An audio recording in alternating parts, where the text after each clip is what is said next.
Hello and welcome to Financial Intelligence. In this video, I want to talk about a great tool that you can use to estimate how much money you will need to invest in a 529 college savings plan if you are planning to pay for your children's education. A 529 plan is a tax-advantaged savings account designed to be used for the beneficiary's education expenses. If you are not familiar with 529 plans, you can watch my other short video where I talk about the benefits of using 529 plans.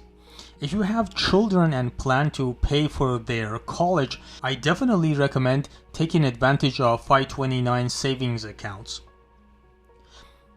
I have decided to make this video because many people underestimate the amount of cost that is associated with sending children to college and have no idea how much money they need to save to be able to pay for their education.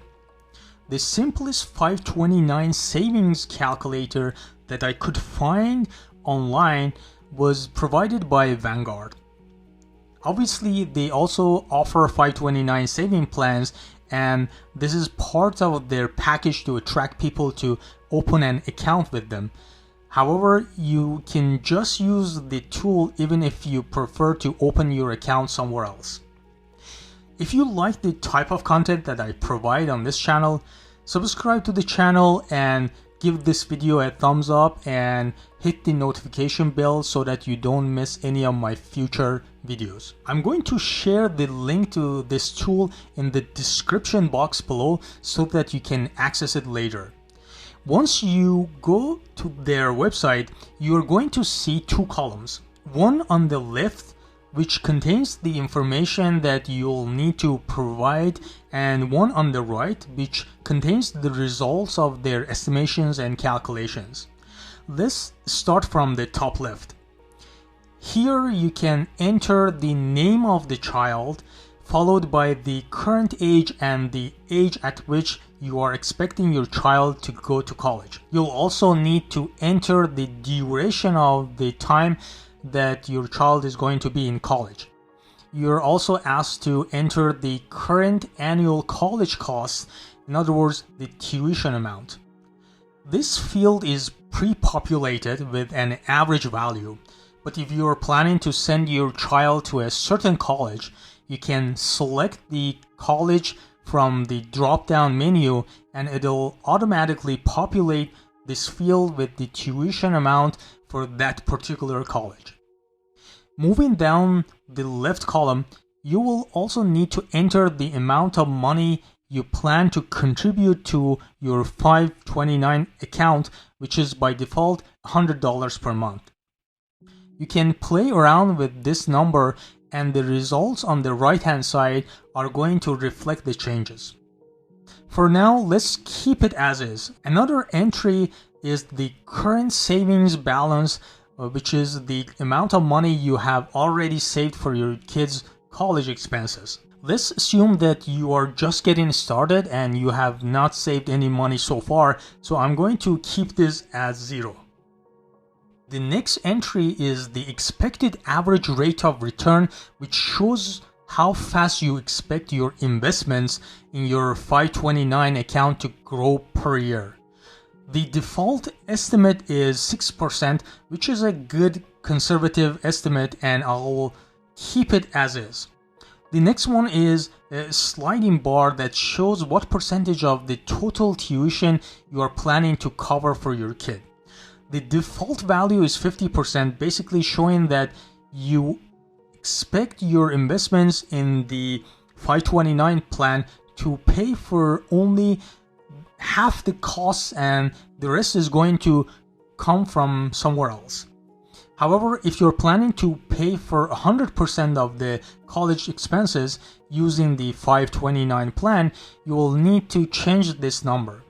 Since I think 529 plans are the best way to save for college expenses, I'm going to change this to 100%. The last data that you will need to specify is the rate at which tuition costs increase. Historically in the United States, the college tuition has been rising by roughly 5% annually. So the default value Vanguard is using here is a great estimate, and I would not change it. Now, moving on to the right hand side of this page, where the results are displayed in a bar chart format. Here you will see 4 bars side by side, each showing the tuition for 1 year of college. The height of each bar shows the total amount of money for that year. The different segments of the chart are also color coded. The blue segment shows the portion of the tuition that is going to be covered by the 529 plan, and the orange segment is the portion that is not going to be funded. You will need to increase the amount of savings per month to make sure that all the bars turn blue. We do not have any green segment on this chart because we chose to cover 100% of the tuition on the left hand side. Otherwise, the percentage of the tuition that we did not want to pay using the 529 plan would be shown in green. So let's quickly look at the first bar.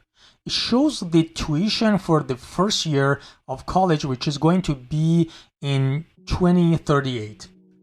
This total cost is roughly $51,000, and it is higher than the $22,000 that we specified on the left hand side because we assume that the college tuition is going to grow at 5% annually. If we only invest $100 per month in our 529 plan, we will be able to pay for roughly $30,000 of the tuition as shown in blue. The rest of the tuition shown in orange has to come from somewhere else. The tuition cost in the second, third, and fourth years will not be covered by the 529 plan under these assumptions. Below the chart, there are some interesting stats to look at. The first line is the estimated total cost for 4 years, which is roughly $219,000, and the amount you plan to pay for, which is in this case 100% of $219,000. The third line shows you that with $100 monthly savings in the 529 account, we will be able to pay for roughly $40,000 or 18% of the total estimated cost. The last line shows how much extra money we need to invest in the 529 plan to be able to cover the entire tuition for all 4 years. In other words, if you add $398 to your previous $100 savings per month, in this case, all bars will turn blue. In other words, based on these assumptions, the 529 plan will cover the total estimated cost if you start saving $498 per month in your 529 saving account. Give this tool a try if you are planning to open a 529 plan. It offers you a lot of good insights about saving for college tuition for your kids. I hope that you liked this video. If you have any recommendation or suggestion, please add them in the comment section below. Don't forget to subscribe and like this video, and also hit the notification bell so that you don't miss any of my future videos. Thank you and take care.